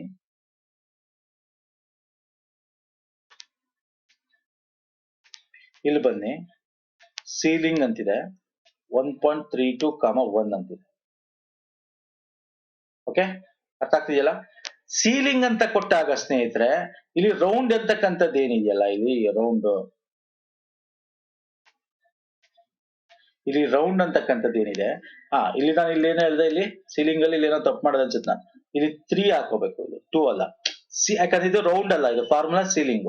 ಸೀಲಿಂಗ್ ಅಂತ ಇದ್ದಾಗ 2 ಪಾಯಿಂಟ್ ಸಮಥಿಂಗ್ ಎಷ್ಟೇ ಬರಲಿ, 2.2, 2.3, 2.4, 2.5 ಎಷ್ಟೇ ಯಾವ್ದೇ ಬರಲಿ, ಅಥವಾ 2.9 ಇರ್ಲಿ, 8 ಇರ್ಲಿ, ಯಾವುದೇ ಇರಲಿ, ಸೀಲಿಂಗ್ ಅಂತ ಇದ್ದಾಗ 2 ಪಾಯಿಂಟ್ ಅಂತ ಬಂದ್ಬಿಟ್ರೆ ಅದು ನೆಕ್ಸ್ಟ್ ನಂಬರ್ ತಗೋಬೇಕು. ಅಂದ್ರೆ 3 ತಗೋಬೇಕು, 3 ತಗೋಬೇಕು. ಅರ್ಥ ಆಗ್ತಿದೆಯಲ್ಲ? ಸೊ ಹಂಗೆ, ಯಾಕಂದ್ರೆ ಇದು ರೌಂಡ್ ಅಲ್ಲ ಫಾರ್ಮುಲಾ, ಇದು ಸೀಲಿಂಗ್ ಫಾರ್ಮುಲಾ. ರೌಂಡ್ ಅಂದಾಗ 0.5 ಒಳಗಿದ್ರೆ 2, 0.5 ಮೇಲಿದ್ರೆ ನಿಮಗೆ 3 ತಗೋಬೇಕಾಗತ್ತೆ. ಈಗ ಇದರ 1 ಪಾಯಿಂಟ್ ಸಮಥಿಂಗ್ ಬಂದ್ಬಿಟ್ಟಿದೆ, ಹಾಗೆ ಅಂತ ತಗೊಂಡು 2 ಮಲ್ಟಿಪಲ್ ಆಫ್ 1 ಅಂದ್ರೆ ದಟ್ ಈಸ್ 2 ಟೈಮ್ಸ್ ಮಲ್ಟಿಪಲ್ ಮಾಡ್ತೀವಿ. ಸೊ ಹಾಗಾಗಿ 2 ನೇ ಇದೆ. So 2 is the right answer. So ಅಲ್ಲಿಗೆ ಏನಾಯ್ತು? ಇಲ್ಲಿ ಪ್ಲಸ್ ಸಿಂಬಲ್ ಇದೆ. So 2 + 2 = 4 is the right answer. Okay, ಕೇಳಲ್ಲ ಒಂದೊಂದ್ಸಲ, ಬಟ್ ಸ್ಟಿಲ್ ಯೂಶಲಿ ಇದನ್ನ ಕೇಳಿದ್ದಾರೆ KPSC ಲಿ, ರೌಂಡ್ ಕೇಳಿದಾನೆ, ಸೀಲಿಂಗ್ ಕೇಳಿಲ್ಲ. ಆದ್ರೂ ಕೂಡ ಡಿಫಿಕಲ್ಟಿ ತಿಳ್ಕೋಬೇಕು, ಕೇಳುವಂತ ಚಾನ್ಸಸ್ ಇರುತ್ತೆ. ಗ್ರೂಪ್ ಸಿ ಎಕ್ಸಾಮ್ ಅಲ್ಲಿ ರೌಂಡ್ ಕೇಳಿದ್ದಾನೆ ಪ್ರೀವಿಯಸ್ ಒಂದು ಎಕ್ಸಾಮ್ಸ್ ಗಳಲ್ಲಿ. ಓಕೆ, ಸೊ ಇದು ಹೊಂದಿಸಿ ಬರೆಯಿರಿ, ವೆರಿ ಈಸಿ ಕ್ವಶನ್, ನೀವೇ ಬೇಗ ಬೇಗ ಆನ್ಸರ್ ಮಾಡಿ. MICR ಇದೆಲ್ಲ ಪ್ರೀವಿಯಸ್ ಗಳಲ್ಲಿ ನಾವು ಎಕ್ಸ್ಪ್ಲೇನ್ ಮಾಡ್ಬಿಟ್ಟಿದೀವಿ ಅಲ್ವಾ ಕ್ವಶನ್ಸ್ ಅಲ್ಲಿ. OMR, OCR, ಬಾರ್ ಕೋಡಿಂಗ್ ಅಲ್ವಾ, ಹೊಂದಿಸಿ ಬರಬೇಕು. ಇಂಗ್ಲಿಷ್ ಅಲ್ಲಿ ತಗೊಂಡಿದ್ದಾನೆ, ಇಂಗ್ಲಿಷ್ ಅಲ್ಲೂ ಇದೆ, ನೋಡ್ಕೊಳ್ಳಿ. ಇಂಗ್ಲಿಷ್ ಅಲ್ಲಿ ಬೇಕಂದ್ರೆ ಇಲ್ಲಿ ನೋಡ್ಕೊಳ್ಳಿ. MICR ಅಂದ್ರೆ ಮ್ಯಾಗ್ನೆಟಿಕ್ ಇಂಕ್ ರೆಕಗ್ನೈಸೇಷನ್ ಎಲ್ಲ ಬಂದ್ಬಿಡ್ಲಿ. ಫಸ್ಟ್ ಫುಲ್ ಫಾರ್ಮ್ ನ ತಿಳ್ಕೊಂಬಿಡಿ, ಯಾರು ಗೊತ್ತಿಲ್ಲ ಅವರು. ಮ್ಯಾಗ್ನೆಟಿಕ್ ಇಂಕ್ ಕ್ಯಾರೆಕ್ಟರ್ ರೆಕಗ್ನೈಸೇಷನ್ ಅಂತಂದ್ರೆ ಏನು? ಇದು ಚೆಕ್ ಬುಕ್ ಅಲ್ಲಿ ಇರುತ್ತೆ, ಕೆಳಗಡೆ ಚೆಕ್ ಬುಕ್ ಅಲ್ಲಿ ನೋಡಿರ್ತೀವಿ. ಅದನ್ನ ಸ್ಕ್ಯಾನ್ ಮಾಡ್ಬಿಟ್ರೆ ನಿಮ್ ಇನ್ಫಾರ್ಮೇಶನ್ ಆ ಚೆಕ್ ಬುಕ್ ಅಲ್ಲಿ ನಿಮ್ ಕಂಪ್ಲೀಟ್ ಡೀಟೇಲ್ ಅವ್ರಿಗೆ ಸಿಗುತ್ತೆ. ಸೊ ಒಂದು ಚೆಕ್ ಬುಕ್ ಅಲ್ಲಿ ನೋಡ್ತೀವಿ. OCR optical character recognisation, characters ನ ರೆಕಗ್ನೈಸ್ ಮಾಡಿ ಅದನ್ನ ಬೇಕು ಅಂತ ಚೇಂಜ್ ಮಾಡೋದು ಅಥವಾ ಅದನ್ನ ಕನ್ವರ್ಟ್ ಮಾಡೋದು, ಅದಕ್ಕೆ ಯೂಸ್ ಮಾಡ್ತೀವಿ optical character recognisation. OMR is the abbreviation of optical mark recognisation. ನಿಮ್ಮ OMR ಶೀಟ್ ಅಲ್ಲಿ ಬರೀತೀರಾ, ನಿಮ್ಗೆ ಗೊತ್ತಿದೆ. ಅದು ಬರ್ದಾಗ ಅವ್ರು OMR ಶೀಟ್ ನ ಒಂದು ಮೆಷಿನ್ ಅಲ್ಲಿ ಹಾಕ್ತಾರೆ. ಸೊ ಅಲ್ಲಿ ಹಾಕಿದಾಗ ಅಲ್ಲಿಂದ ಏನಾಗುತ್ತೆ, ಎಷ್ಟು ಸರಿ ಎಷ್ಟು ನೀವು ಡಾರ್ಕ್ ಮಾರ್ಕ್ ಮಾಡಿರ್ತೀರಲ್ಲ, ನೀವು ತಪ್ಪಾಗಿದ್ರೆ ತಪ್ಪು ಬರುತ್ತೆ, ಸರಿ ಆದ್ರೆ ಸರಿ ತೋರಿಸುತ್ತೆ, ಎಷ್ಟು ತಪ್ಪು ಎಷ್ಟು ಅಂತ ತೋರಿಸುತ್ತೆ.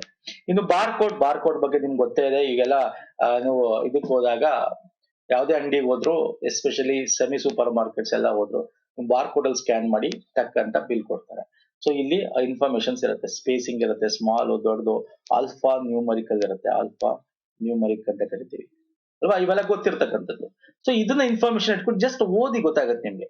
MICR ಅಂದ್ರೆ ನೋಡಿ ಇಲ್ಲಿ ಏನಿದೆ, reads the pre printed dark, ನೋಡಿ dark boxes marked with ink ಅಥವಾ ಡಾರ್ಕ್ ಪೆನ್ಸಿಲ್, ಅಂದ್ರೆ ಇದು OMR ಸಂಬಂಧಪಟ್ಟಿದೆ ಅಂತ ಆಯ್ತು. So this is the right answer.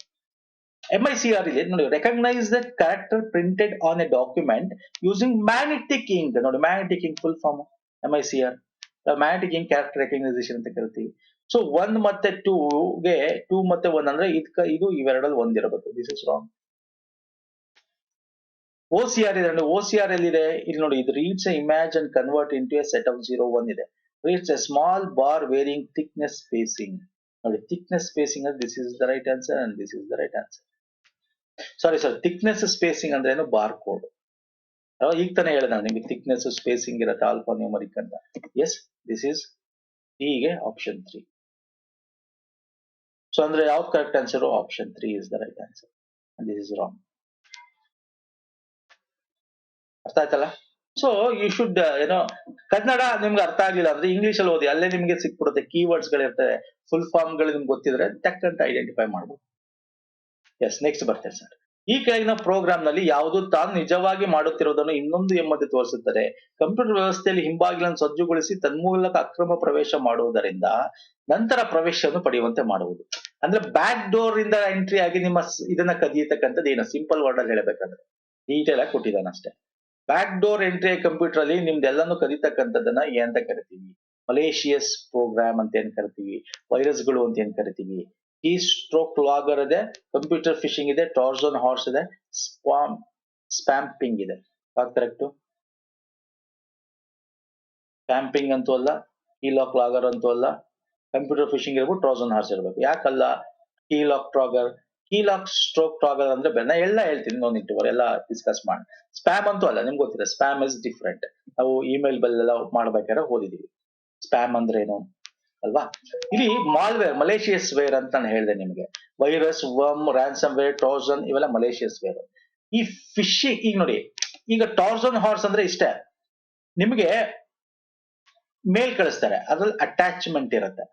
ಅದನ್ನ ಕ್ಲಿಕ್ ಮಾಡಿದಾಗ ಅಲ್ಲಿಂದ ನೀವು ಅಟ್ಯಾಚ್ಮೆಂಟ್ ಏನೋ ಇದೆ ಅಂತ ಕ್ಲಿಕ್ ಮಾಡ್ತೀರಾ, ಟಕ್ ಅಂತ ನಿಮ್ಮ ಕಂಪ್ಯೂಟರ್ ನ ಅಕ್ವೈರ್ ಮಾಡ್ಕೋತಾರೆ, ಇನ್ಫಾರ್ಮೇಶನ್ ಕದೀತಾರೆ ಅಥವಾ ಬ್ಲಾಕ್ ಮಾಡ್ತಾರೆ ಕಂಪ್ಯೂಟರ್, ಇಷ್ಟು ದುಡ್ಡು ಅಂತ ಹೇಳ್ತಾರೆ. That is called Trojan horse, back drop entry ಅಂತ ಕರಿತೀವಿ. ಓಕೆ, ಇನ್ನು ಫಿಶಿಂಗ್ ಇಲ್ಲಿದೆ, ಫಿಶಿಂಗ್ ಅಂತಿದೆ ಇಲ್ಲಿ computer phishing. Yes, computer phishing ಅಂದ್ರೆ ಅದು ಅದೇ ರೀತಿನೇ, ಆದ್ರೆ ಸ್ವಲ್ಪ ಡಿಫ್ರೆಂಟ್. ಇಲ್ಲಿ ಕಾಲ್ ಬರ್ಬೋದು, ನಿಮಗೆ ಮೆಸೇಜ್ ಬರ್ಬೋದು, ಇವನ್ ಮೇಲೂ ಕೂಡ ಬರ್ಬೋದು. ಬಂದು ನಿಮ್ಗೆ ಒರಿಜಿನಲ್ ತರ ಮಾತಾಡ, ನಾವು ಬ್ಯಾಂಕ್ ಅವರೇ ಅಥವಾ ನಾವು ಕ್ರೆಡಿಟ್ ಕಾರ್ಡ್ ಅವರೇ, ನಿಮ್ಗೆ ಈ ದುಡ್ಡು ಬಂದಿದೆ, ನಿಮ್ ಇನ್ಫಾರ್ಮೇಶನ್ ಕಳಿಸ್ತೀರಾ. ಓಕೆ, ಆಗ ಅದ್ರ ಮುಖಾಂತರ ಲಾಗಿನ್ ಮಾಡಕ್ ಟ್ರೈ ಮಾಡ್ತಾರೆ. OTP ಬಂದಿದೆ ಸರ್, OTP ಕಳಿಸಿ ನಾವು ಕನ್ಫರ್ಮ್ ಮಾಡ್ಕೋತೀವಿ, OTP ಕೊಡ್ತಾರೆ, ಟಕ್ ಅಂತ ದುಡ್ಡು ಕಟ್ ಆಗುತ್ತೆ. That is called phishing. Social engineering, social ಮೀಡಿಯಾಗಳಿಂದ ಮುಖಾಂತರ ಕಾಲು ಮೆಸೇಜ್ ಬೇರೆ ಕಡೆಯಿಂದ ಮಾಡಿ ಎಂಟ್ರಿ ಮಾಡಿ ನಿಮಗೆ ಮಾಡ್ತಕ್ಕಂಥ ರ್ಯಾನ್ಸಮ್ ವೇರ್ ಅಂತ ಕರಿತೀವಿ. ಕೀ ಸ್ಟಾಕ್ ಲಾಗರ್ ಅಂದ್ರೆ ನೀವು ಒಂದ್ಸಲ ಟೈಪ್ ಮಾಡ್ಬೇಕಾದ್ರೆ ಏನಾದ್ರು ಮಾಡ್ಬೇಕಾದ್ರೆ ಸ್ಟಕ್ ಆಗುತ್ತೆ, ನಿಮ್ ಕಂಪ್ಯೂಟರ್ ಒಂಥರ ಕೀ ನಿಮ್ಗೆ ಆಗ್ತಾ ಇರಲ್ಲ, ಅಂದ್ರೆ ಅವಾಗ ಗೊತ್ತಾಗ್ಬೇಕು ನಿಮ್ಗೆ. ಅದಕ್ಕೋಸ್ಕರ ಏನ್ ಮಾಡ್ತಾರೆ, ಆಂಟಿ ವೈರಸ್ಗಳು ಮತ್ತೆ ಫೈರ್ ಇದನ್ನೆಲ್ಲ ಹಾಕೊಂಡು ಅಲಾರಾಮ್ ಗಳನ್ನ ಹಾಕ್ಬಿಡ್ತಕ್ಕಂಥದ್ದು. ಇಲ್ಲಿ ಏನು ಅಂದ್ರೆ ನಿಮ್ಮ ಕೀ ಬೋರ್ಡ್ ನ ನಿಮ್ಗೆ ಹ್ಯಾಕ್ ಮಾಡಿರೋದು, ಕೀ ಬೋರ್ಡ್ ಹ್ಯಾಕ್ ಮಾಡಿ ಕೀ ಸ್ಟಾಕ್ ಲಾಗರ್ ಅಂದ್ರೆ ನೀವ್ ಏನ್ ಟೈಪ್ ಮಾಡ್ತಿರಲ್ಲ, ಈಗ ಪಾಸ್ವರ್ಡ್ ಅದು ಇದು ಎಲ್ಲ, ಅದನ್ನ ಇದನ್ನ ಇನ್ಫಾರ್ಮೇಶನ್ ಕದೀತಕ್ಕಂಥದ್ದು. ಓಕೆ, ಸೊ ಇವೆಲ್ಲ ಟೈಪ್ ಆಫ್ ಮಲೇಷಿಯಸ್ ವೇರ್ಸ್ ಗಳು. ಸೊ ತಿಳ್ಕೊಳ್ಳಿ, ಎಲ್ಲಾನು ಇಂಪಾರ್ಟೆಂಟ್. ಸೊ ಈ ಕ್ವಶನ್ ರೈಟ್ ಆನ್ಸರ್ ಟ್ರಾಜನ್ ಹಾರ್ಸ್. ಆಯ್ತಲ್ಲ? ಎಸ್, ನೆಕ್ಸ್ಟ್ ಬರ್ತೀನಿ ಸ್ನೇಹಿತರೆ. ಬಳಕೆದಾರನ ಜಾಲತಾಣಗಳನ್ನು ಬ್ರೌಸ್ ಮಾಡುತ್ತಿರುವಾಗ ಬಳಕೆದಾರನ ವೆಬ್ ಬ್ರೌಸರ್ ನಲ್ಲಿ ಶೇಖರಿಸಲ್ಪಟ್ಟ ಮತ್ತು ಒಂದು ಜಾಲತಾಣದಿಂದ ಕಳಿಸಲ್ಪಟ್ಟ ಮಾಹಿತಿ ಒಂದು ತುಣುಕಾಗಿದೆ. One of the following small piece of data sent from a website and stored in a user web, ನೋಡಿ stored in user web browser, ಇವೆಲ್ಲ ಇದೆಯಲ್ಲ, this is are very keywords. ಅದೇ ನೀವು ಐಡೆಂಟಿಫೈ ಮಾಡಕ್ಕೆ ಈಸಿ ಆಗುತ್ತೆ. ನೀವು ವೆಬ್ಸೈಟ್ ಅಲ್ಲಿ browse ಮಾಡ್ಬೇಕಾದ್ರೆ ನಿಮ್ಮ ಯೂಸರ್ ಇನ್ಫಾರ್ಮೇಶನ್ ಸ್ಟೋರ್ಡ್ ಆಗೋದನ್ನ ಏನಂತ ಕರಿತೀವಿ ನೋಡಿ. ಕ್ವಶನ್ ನ ಕೇಳೋ ರೀತಿ ಡಿಫ್ರೆಂಟ್. ಈ ತರ ಈ ಕ್ವಶನ್ ಇದೆಯಲ್ಲ, ಡಿಫ್ರೆಂಟ್ ಆಗಿ ನಾನು ಹಿಂದಿನ ಪ್ರೀವಿಯಸ್ ಅಲ್ಲಿ ಕೇಳಿದೀವಿ. Simple question, simple answer. Thumbnail ಅಂತೂ ಅಲ್ಲ, ಕಂಪ್ಯೂಟರ್ ವರ್ಮ ಅಲ್ಲ, ಕುಕೀನ ಎಸ್. ನಾನು ನಿಮ್ಗೆ ಹೇಳಿದೀನಿ, cookies, this website is having cookies, ನಿಮ್ಗೆ ಒಂದ್ಸಲ ಇನ್ಫಾರ್ಮೇಶನ್ಸ್ ಬರುತ್ತೆ ಒಂದೊಂದು ವೆಬ್ಸೈಟ್ಗೆ ಹೋದಾಗ. ಅದ್ರ ಅರ್ಥ ನೀವು ಏನ್ ಲಾಗಿನ್ ಆಗಿರುತ್ತೆ ಜಿಮೇಲ್ ನಿಮ್ಮ ಗೂಗಲ್ ಅಕೌಂಟ್ ಇಂದ, ಸೊ ಅಲ್ಲಿಂದ ನೀವು ಏನ್ ವೆಬ್ಸೈಟ್ ಹೋಗಿರ್ತಾರೆ ಇನ್ಫಾರ್ಮೇಶನ್ ಅದು ರೆಕಾರ್ಡ್ ಆಗುತ್ತೆ ಅಲ್ಲಿ ಕುಕೀಸ್ ಇದ್ರೆ. ಸೊ ನೆಕ್ಸ್ಟ್ ಟೈಮ್ ಬಂದಾಗ ನೀವು ಐಡೆಂಟಿಫೈ ಮಾಡುತ್ತೆ, ನಿಮ್ಗೆ ಏನ್ ಬೇಕು ಅದನ್ನ ಕೊಡುತ್ತೆ ಅದು. ಓಕೆ, ಒಂದೊಂದ್ಸಲ ಏನ್ ಮಾಡ್ತಾರೆ ಅದ ಇನ್ಫಾರ್ಮೇಶನ್ ಬೇರೆಯವ್ರು ಕದಿಯೋರು ಇರ್ತಾರೆ. ಸೊ ಹಂಗಾಗಿ ಸೊ ಇದನ್ನ ನೋಡಿ, ಈ ತರ ಕೀವರ್ಡ್ ಇರುತ್ತಲ್ಲ ಅದನ್ನ ತಿಳ್ಕೊಂಡೆ ನೀವು ಹೇಳ್ಬಿಡ್ಬೋದು ವಾಟ್ ಈಸ್ ಕುಕೀಸ್ ಅಂತ. ಕುಕೀಸ್ ಅಂತಂದ್ರೆ ನಿಮ್ಮ ಇನ್ಫಾರ್ಮೇಶನ್ಸ್ ನ ಅದ್ರಲ್ಲಿ ಸ್ಟೋರ್ ಇರುತ್ತೆ, ನಿಮ್ಮ ಜಿಮೇಲ್ ಐಡಿ ಅಲ್ಲಿ ಸ್ಟೋರ್ ಇರುತ್ತೆ, ಅಥವಾ ನೀವು ಯಾವ ಐಡಿಯಿಂದ ಆಗಿರುತ್ತೆ ಅದು ಸ್ಟೋರ್ ಇರುತ್ತೆ. ಓಕೆ, ನೆಕ್ಸ್ಟ್ ಬರ್ತೇನೆ. ಈ ಕೆಳಗಿನ ಹೇಳಿಕೆಗಳನ್ನು ಪರಿಗಣಿಸಿ. ಹಾರ್ಡ್ ರೀಬೂಟ್ ಎಂಬುದು ಕಂಪ್ಯೂಟರ್ ವಿದ್ಯುತ್ ಪೂರೈಕೆಗೊಳ್ಳುತ್ತಿರುವ ಇದ್ದಕ್ಕಿದ್ದಂತೆ ನಿಂತು ಹೋದ ನಂತರ ಕಂಪ್ಯೂಟರ್ ಅನ್ನು ಪುನರಾರಂಭಿಸುವುದು. Hard reboot is the restarting of the computer after the power supply to the computer is abruptly turned off. Hard reboot ನಲ್ಲಿ ಮಾಹಿತಿ ನಷ್ಟ ಅಥವಾ ಕಾರ್ಯಾಚರಣಾ ವ್ಯವಸ್ಥೆ ಭ್ರಷ್ಟತೆಯನ್ನು ಅವಲೋಕಿಸಲಾಗುವುದಿಲ್ಲ. ಅಂದ್ರೆ data loss and operating system corruption is not observed in the hard reboot. ಯಾವ್ದು ಸರಿ? Reboot ಅಂದ್ರೆ ಗೊತ್ತಲ್ವಾ? ರೀಬೂಟ್ ಬೂಟ್ ಮಾಡಿ ಅಂದ್ರೆ ಏನು? ಬೂಟ್ ಗೊತ್ತಲ್ವಾ? ಸಿಸ್ಟಮ್ ನ ಆನ್ ಮಾಡಬೇಕು, ಬೂಟಿಂಗ್ ಅಂತ ಕರಿತೀವಿ. ಓಕೆ, ಇದರಲ್ಲಿ ಎರಡು ವಿಧ ಬರುತ್ತೆ, ವಾರ್ಮ್ ಬೂಟ್, ಕೋಲ್ಡ್ ಬೂಟ್ ಅಂತ. ಅದ್ರ ಬಗ್ಗೆ ನಾನು ಈಗ ಮಾತಾಡಲ್ಲ, ನೆಕ್ಸ್ಟ್ ಕ್ವಶನ್ ತಗೊಂಡು ಮಾತಾಡೋಣ. ಓಕೆ, ಇಲ್ಲಿ ಏನಿದೆ ಹಾರ್ಡ್ ರೀಬೂಟ್, ಇಲ್ಲಿ ರೀಬೂಟ್, ಇದು ಬೂಟ್ ಅಲ್ಲ, ಇದು ಬೂಟ್ ಅಲ್ಲ, ಇದು ಏನು ಸರ್? ಇದು ರೀಬೂಟ್. ರೀಬೂಟ್ ಅಂದ್ರೇನು? ಆನ್ ಆಗಿರುತ್ತೆ ಸಿಸ್ಟಮ್, ಆಫ್ ಆಗ್ಬಿಟ್ಟಿರುತ್ತೆ ಸಡನ್ ಆಗಿ, ಬೇರೆ ಬೇರೆ ರೀಸನ್, ಸ್ಟಕ್ ಆಗ್ಬೋದು, ಅಥವಾ ಏನಾದ್ರು ಬೇರೆ ಇನ್ಫಾರ್ಮೇಶನ್ ಇಂದ ಅದು ಆಗ್ಬಿಡ್ಬೋದು. ನೀವು ಆಪರೇಟ್ ಮಾಡಕ್ಕಾಗಲ್ಲ, ನೀವು ಆಫ್ ಮಾಡಕ್ಕಾಗಲ್ಲ, ಶಟ್ ಡೌನ್ ಮಾಡಕ್ಕಾಗಲ್ಲ, ಏನ್ ಮಾಡ್ತೀರಾ? ಸ್ವಿಚ್ ಆಫ್ ಮಾಡ್ತೀರಾ ನೀವೇ, ನಾವು ಸ್ವಿಚ್ ಆನ್ ಮಾಡಬೇಕು, ವಾಪಸ್ ರೀಬೂಟ್ ಅಂತ ಕರೀತಾರೆ. So hard reboot is restarting of the computer of the power supply to the computer abruptly turn off. ಒಂದ್ಸಲಿ ನಿಮ್ಮ ಹತ್ರ ಬ್ಯಾಟ್ರಿ ಇರಲ್ಲ, ಪವರ್ ಸಪ್ಲೈ ಆಫ್ ಆಗ್ಬಿಡುತ್ತೆ, ಇದೆಲ್ಲ ಸಡನ್ ಆಗಿ ಟರ್ನ್ ಆಗುತ್ತೆ, ಆಗೇನ್ ಮಾಡ್ತೀರಾ? ವಾಪಸ್ ಆನ್ ಮಾಡ್ತೀರಾ. ಎಸ್, ಕರೆಕ್ಟ್ ಅಲ್ವಾ? ಹಾರ್ಡ್ ಅದೇನೆ ರೀಬೂಟ್ ಅಂದ್ರೆ. ಈ ರೀಬೂಟ್ ಅಲ್ಲಿ ನಿಮ್ಗೆ ಎರಡು ಮೂರು ಇದೆ, ಹಾರ್ಡ್ ಮತ್ತೆ ಸಾಫ್ಟ್ ಅಂತ. ಹಾರ್ಡ್ ಮತ್ತೆ ಸಾಫ್ಟ್ ಅಂತಿದೆ. ಸಾಫ್ಟ್ ರೀಬೂಟ್ ಅಂದ್ರೆ ಏನು? ಸಾಫ್ಟ್ ಅಂದ್ರೆ ಈಗ ಏನಾದ್ರು ನಿಮ್ ಸಿಸ್ಟಮ್ ವರ್ಕ್ ಆಗ್ತಿಲ್ಲ, ಏನ್ ಮಾಡ್ತೀರಾ? ಸಾಫ್ಟ್ವೇರ್ ಹಾಕಿ ನೀವು ಅಲ್ಲೇನೋ ಕಮಾಂಡ್ ಮುಖಾಂತರ, ಸಾಫ್ಟ್ ಅಂದ್ರೇನು? ಕಮಾಂಡ್ ಮುಖಾಂತರ ನೀವು ಅದನ್ನ ಏನ್ ಮಾಡ್ತೀರಾ? ಅಲ್ಲಿ ಟೈಪ್ ಮಾಡಿ ಎಲ್ಲ ಮಾಡಿ ಸಿಸ್ಟಮ್ ನ ರೀಬೂಟ್ ಮಾಡೋದು, ಆನ್ ಆಗ್ತಾ ಇಲ್ಲ ಅಂದಾಗ, ದಟ್ ಇಸ್ ಸಾಫ್ಟ್. ಹಾರ್ಡ್ ಅಂದ್ರೆ ಜಸ್ಟ್ ಸ್ವಿಚ್ ನ ಆನ್ ಮಾಡ್ತಕ್ಕಂಥ ಅಲ್ವಾ ಸರ್? ಇಲ್ಲೇನಿದೆ, ಈಗ ಸಡನ್ ಆಗಿ ಕರೆಂಟ್ ಪವರ್ ಆದಾಗ ಏನಾಗುತ್ತೆ? ಸಿಸ್ಟಮ್ ಆಫ್ ಆಗ್ಬಿಡುತ್ತೆ. ಆಫ್ ಆಯ್ತು, ಆಗೇನ್ ಮಾಡ್ತೀರಾ? ಆನ್ ಮಾಡ್ತೀರಾ ವಾಪಸ್ ನೀವೇ ಅಲ್ವಾ? ಇವಾಗ ನೀವು ಸೇವ್ ಮಾಡಿಲ್ಲ ಅಂದ್ರೆ ಏನಾಗುತ್ತೆ? ಈ ತರ ಇದರಲ್ಲಿ ಸೇವ್ ಮಾಡಿಲ್ಲ ಇರೋದು ಹಾಳಾಗುತ್ತೆ, ಅದು ನಿಮ್ಮ ಡೇಟಾ ಇರಲ್ಲ, ಸೇವ್ ಮಾಡಿದ್ರೆ ಇರುತ್ತೆ. ಇಲ್ಲೇನ್ ಕೊಟ್ಟಿದ್ದಾನೆ? Data loss R operating system corruption is not observed ಅಂತ ಕೊಟ್ಟಿದ್ದಾನೆ. ಎಸ್, ಸಡನ್ ಸಿಸ್ಟಮ್ ಆದ್ರೆ ಆಪರೇಟಿಂಗ್ ಸಿಸ್ಟಮ್ಗೂ ಪ್ರಾಬ್ಲಮ್, ಅದಕ್ಕೆ ಶಟ್ ಡೌನ್ ಅಂತ ಕೊಟ್ಟಿರೋದು, ಅದಕ್ಕೆ ರೀಸ್ಟಾರ್ಟ್ ಅಂತ ಕೊಟ್ಟಿರೋದು. ಸೊ ಅದಕ್ಕೆ ಅವೆಲ್ಲ ಕೊಟ್ಟಿರೋದು ಸಿಸ್ಟಮ್ಯಾಟಿಕ್ ಆಗಿ ಕ್ಲೋಸ್ ಮಾಡಬೇಕು ಅಂತ. ಸೊ ಇಲ್ಲಿ ನಾಟ್ ಅಬ್ಸರ್ವ್ಡ್ ಅಂತ ಕೊಟ್ಟಿದ್ದಾನೆ. ಯಾವ್ದು ಲಾಸ್? ಡೇಟಾ ಲಾಸ್ ಆಗುತ್ತೆ sir. So this is wrong. So ಏನ್ ಕೊಟ್ಟಿದ್ದು? ಯಾವ್ದು ಸರಿ ಅಂತ ಕೊಟ್ಟಿದ್ದಾನೆ? ಎ ಮಾತ್ರ ಸರಿ. ಅರ್ಥ ಆಗ್ತಿದೆಯಲ್ಲ? ಬೂಟ್ ಅಲ್ಲಿ warm boot, cold boot. Reboot ಅಂದ್ರೆ ವಾಪಸ್, ಅದ್ರಲ್ಲಿ ಹಾರ್ಡ್ ಸಾಫ್ಟ್ ಅಂತ ಬರುತ್ತೆ, ನಾನು ನಿಮ್ಗೆ ಅದನ್ನೇ ಹೇಳ್ತಾ ಇದ್ದೀನಿ. So this are all very important. Hard reboot is the process of restarting a computer manually, physically, or using any other method besides restarting from the operating system controls. Operating system ಮುಖಾಂತರ, command ಮುಖಾಂತರ ಮಾಡೋದು soft reboot ಆಗುತ್ತೆ. ಒಂದ್ಸಲ ಅದನ್ನು example ಕೇಳ್ಬಿಡ್ಬೋದು ಅಲ್ವಾ? So ಇವೆಲ್ಲ ಗೊತ್ತಿರಬೇಕು ಸ್ನೇಹಿತರೆ. ನೆಕ್ಸ್ಟ್, MS ವರ್ಡ್ ನಾವು ಪುನರಾವರ್ತಿ ವರ್ಡ್ ನಲ್ಲಿ ಹೇಗೆ ಪ್ರತಿಕ್ರಿಯಿಸುತ್ತದೆ? How will MS word respond in the repeated word? Repeated word ಅಂದ್ರೆ ಯಾವ್ದಾದ್ರು ಒಂದು ವರ್ಡ್ ಇರುತ್ತೆ, ರಿಪೀಟೆಡ್, ಈಗ TT ಅಂತ ಇರ್ಬೋದು ಆ ವರ್ಡ್ ಅಲ್ಲಿ, ಅಥವಾ ಸ್ಪೆಲ್ಲಿಂಗ್ ಮಿಸ್ಟೇಕ್ ಇರ್ಬೋದು, ಅಥವಾ ರಿಪೀಟೆಡ್ ವರ್ಡ್ ಇದ್ದಾಗ MS ವರ್ಡ್ ಅಲ್ಲಿ ಏನಂತ ತೋರಿಸುತ್ತೆ ಅಂತ. Red wave line under the repeated word, green wave line under the repeated word, blue wave line ಅಂದ್ರೆ ಪುನರಾವರ್ತಿ ಕೆಳಗೆ ಒಂದು ನೀಲಿ ಅಲೆ, ಹಸಿರು ಅಲೆ, ಕೆಂಪು ಅಲೆ ಯಾವುದು ಅಲ್ಲ. ಏನ್ ಹೇಗೆ ಕೇಳ್ತಾ ಇದ್ದಾನೆ ಅಂದ್ರೆ, MS ವರ್ಡ್ ಅನ್ನು ಓಪನ್ ಮಾಡಿದಾಗ ನೀವು ನೋಡಿರ್ತೀರಾ, ಟೈಪ್ ಮಾಡ್ತೀರಾ, ಏನೋ ಒಂದು ಟೈಪ್ ಮಾಡ್ತೀರಾ. ಈಗ ನಾನು ಹೆಸರು ಬರೀತೀನಿ, ಇದನ್ನ ತಪ್ಪು ಬರೆದು ಬಿಟ್ರೆ ಏನಾಗುತ್ತೆ? ಇನ್ನೊಂದೇನೋ ಹಿಂಗ್ ಬರ್ದ್ಬಿಟ್ಟೆ, ಅಥವಾ ಇನ್ನೊಂದೇನೋ ಹಿಂಗ್ ಬರ್ದ್ಬಿಟ್ಟೆ, ಆಗೇನಾಗುತ್ತೆ? ಇದ್ರ ಕೆಳಗಡೆ ಈ ತರ ತೋರಿಸುತ್ತೆ, ರೆಡ್ ಕಲರ್ ಹಿಂಗ್ ತೋರಿಸುತ್ತೆ, ರೆಡ್ ಕಲರ್ ವೇವ್ ಅಲ್ಲಿ ತೋರಿಸುತ್ತೆ. ಓಕೆ, ರಿಪೀಟೆಡ್ ವರ್ಡ್ಸ್ ಇದ್ದಾಗ ಅಥವಾ ತಪ್ಪು ಸ್ಪೆಲ್ಲಿಂಗ್ ಮಿಸ್ಟೇಕ್ ಇದ್ದಾಗ ನಿಮ್ಗೆ ರೆಡ್ ಕಲರ್ ಅಲ್ಲಿ ತೋರಿಸುತ್ತೆ. ಹಾಗಾದ್ರೆ ಇಲ್ಲೇನಿದೆ? ಇನ್ನು ಇದನ್ನ ತಿಳ್ಕೊಬೇಕು, ಗ್ರೀನ್ ಮತ್ತೆ ಬ್ಲೂ. ಒಂದ್ಸಲ ಎಕ್ಸಾಂಪಲ್ ಅದನ್ನು ಕೇಳ್ಬೋದು, ಗ್ರೀನ್ ಮತ್ತೆ ಬ್ಲೂ ಯಾವಾಗ ತೋರಿಸುತ್ತೆ? ಗ್ರೀನ್ ಕಲರ್ ಗ್ರಾಮೆಟಿಕಲಿ ಎರರ್ ಇದ್ದಾಗ, ಇಲ್ಲಿ ನೋಡಿ ಗ್ರೀನ್ ಕಲರ್ ಇದೆ, ಗ್ರಾಮೆಟಿಕಲಿ ಎರರ್ ಇದ್ದಾಗ, ಆ ಸೆಂಟೆನ್ಸ್ ಗ್ರಾಮೆಟಿಕಲಿ ಎರರ್ ಇದ್ರೆ ಅವಾಗ ನಿಮ್ಗೆ ಗ್ರೀನ್ ಕಲರ್ ತೋರಿಸುತ್ತೆ. ಓಕೆ, ಇಲ್ಲಿದೆ also increase customer satisfaction. Grammatically ಏನೋ ಈ ಒಂದು ಪ್ಯಾರಾಗ್ರಾಫ್ ಅಲ್ಲಿ ಇದು ಎರರ್ ಇದೆ, ಅದಕ್ಕೆ ಗ್ರೀನ್ ಕಲರ್ ತೋರಿಸ್ತಾ ಇದೆ. ರೆಡ್ ಇಂಡಿಕೇಟ್ ಮಿಸ್ಸ್ಪೆಲ್ಡ್ ವರ್ಡ್ ಅಥವಾ repeated word, green line indicate grammatical error, blue line indicates contextual spelling error. Contextual ಅಂದ್ರೆ ಡು ಯು ನೋ ದಟ್ ಅಂತ ಕೇಳ್ತೀವಿ. ಡು ಯು ನೋ ಅಂದ್ರೆ KNO ಅಂತ ಬರೀಬೇಕು. NO ಅಂತ ಬರೋದು ದಿಸ್ ಇಸ್ ರಾಂಗ್. ಅವಾಗ ಇಲ್ಲಿ ಏನಾಗುತ್ತೆ, ಇಲ್ಲಿ ನಿಮಗೆ ಅವಾಗ ಬ್ಲೂ ಕಲರ್ ಲೈನ್ ಅಲ್ಲಿ ವೇವ್ ಹಿಂಗೆ ತೋರಿಸಿದೆ ನೋಡಿ. ಕಂಟೆಕ್ಸ್ಚುಯಲ್ ಇದು ನೋಡಿ, I wanted to let you know ಅಂತಿದೆ, ಇಲ್ಲಿ NO ಇದೆ, ಇದು KNOW ಆಗ್ಬೇಕು, NO ಇದೆ. ಸೊ ಹಂಗಾಗಿ ಏನಾಯ್ತು, ಕಂಟೆಕ್ಸ್ಟ್ ಅಲ್ಲಿ ಎರರ್ ಇದೆ, ಆಗ ಇದು ಬ್ಲೂ ಕಲರ್ ತೋರಿಸುತ್ತೆ. ಇದು ಬ್ಲೂ ಕಲರ್, ಇದು ಗ್ರೀನ್ ಕಲರ್, ಸ್ಪೆಲ್ಲಿಂಗ್ ಎರರ್ ಇದ್ರೆ ರೆಡ್ ಕಲರ್. ಸೊ ಇದು ಗೊತ್ತಿರಲಿ. ನೆಕ್ಸ್ಟ್ ಹೋಗೋಣ. ಮೈಕ್ರೋಸಾಫ್ಟ್ ಪವರ್ ಪಾಯಿಂಟ್ ನಲ್ಲಿ ಮೋಷನ್ ಪಾತ್ ಅಂದ್ರೆ ಏನು? ವಾಟ್ ಇಸ್ ಮೋಷನ್ ಪಾತ್ ಕೇಳಿದಾನೆ ಅನ್ಸುತ್ತೆ ಕೂಡ KPSC. ಸ್ಲೈಡ್ ಮೇಲೆ ಐಟಮ್ಗಳನ್ನು ಸರಿಸಲು ಒಂದು ಮಾರ್ಗ, ಪವರ್ ಪಾಯಿಂಟ್ ಫೈಲ್ ಉಳಿಸಿದ ಮಾರ್ಗ, ಪವರ್ ಪಾಯಿಂಟ್ ಪ್ರೋಗ್ರಾಮ್ ಸ್ಥಾಪಿಸಿದ ಮಾರ್ಗ ಮೇಲಿನ ಯಾವುದೂ ಅಲ್ಲ. A path to move items on a slide, a path where PowerPoint files are saved, a path where PowerPoint programs is installed, none of them.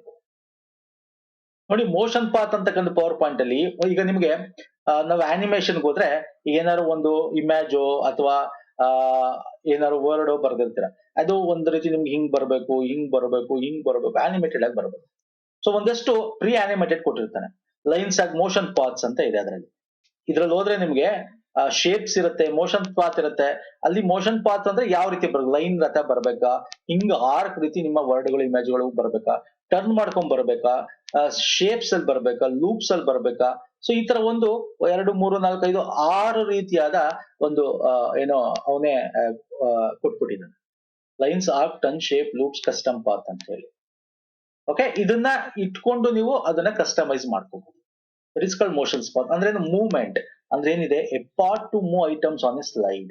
Slide ಅಲ್ಲಿ items ಗಳು ನೀವು ಹಾಕ್ತಕ್ಕಂಥದ್ದು ಹೆಂಗ್ ಮೂವ್ ಆಗ್ಬೇಕು ಅನ್ನೋದನ್ನ ಮೋಷನ್ ಪಾತ್ ಅಂತ ಕರೀತೀವಿ. Option 1 is right. ನೋಡಿ, ಇವೆಲ್ಲ ಯೂನಿಕ್ ಕ್ವಶನ್ಸ್, ಡಿಫ್ರೆಂಟ್ ಕ್ವಶನ್ಸ್ ಗಳು ಕೇಳಬಹುದು ಎಕ್ಸಾಮ್ ಅಲ್ಲಿ ನಿಮ್ಗೆ. ಸೊ ಇಷ್ಟ ಆಗಿದೆ ಅನ್ಕೋತೀನಿ ಸ್ನೇಹಿತರೆ. ಇದು ಕ್ವಶನ್ಸ್ ಗಳು ಇಷ್ಟ ಆಗಿದೆ ಲೈಕ್ ಮಾಡಿ, ಶೇರ್ ಮಾಡಿ, ಸಬ್ಸ್ಕ್ರೈಬ್ ಮಾಡ್ಕೊಂಡಿಲ್ಲ ಅಂದ್ರೆ ಮಾಡ್ಕೊಳ್ಳಿ. ನೋಡಿ, ಪ್ಲೇ ಲಿಸ್ಟ್ ಲಿಂಕ್ ಕೊಟ್ಟಿರ್ತೀನಿ, ಪ್ರೀವಿಯಸ್ ವಿಡಿಯೋಸ್ಗಳು ದಯವಿಟ್ಟು ನೋಡಿ. ಈ ಒಂದು ಸೀರೀಸ್ ಪ್ಲೇ ಲಿಸ್ಟ್ ಲಿಂಕ್ ಕೊಟ್ಟಿರ್ತೀನಿ ನಾನು, ಎಲ್ಲಿ ಡಿಸ್ಕ್ರಿಪ್ಷನ್ ಬಾಕ್ಸ್ ಅಲ್ಲಿ ಇರುತ್ತೆ. ಹಾಗೆ ನಮ್ಮ ಟೆಲಿಗ್ರಾಮ್ ಮತ್ತು ಇನ್ಸ್ಟಾಗ್ರಾಮ್ ಫಾಲೋ ಮಾಡಿಲ್ಲ ಮಾಡ್ಕೊಳ್ಳಿ, ಅದರ ಲಿಂಕ್ ಕೂಡ ನಿಮ್ಗೆ ಡಿಸ್ಕ್ರಿಪ್ಷನ್ ಬಾಕ್ಸ್ ಅಲ್ಲಿ ಇದೆ. ನೆಕ್ಸ್ಟ್ ವಿಡಿಯೋ ಪುನಃ ಸಿಗ್ತೀನಿ. ನಮಸ್ಕಾರ, ಧನ್ಯವಾದಗಳು, ಥ್ಯಾಂಕ್ ಯು ಸೋ ಮಚ್.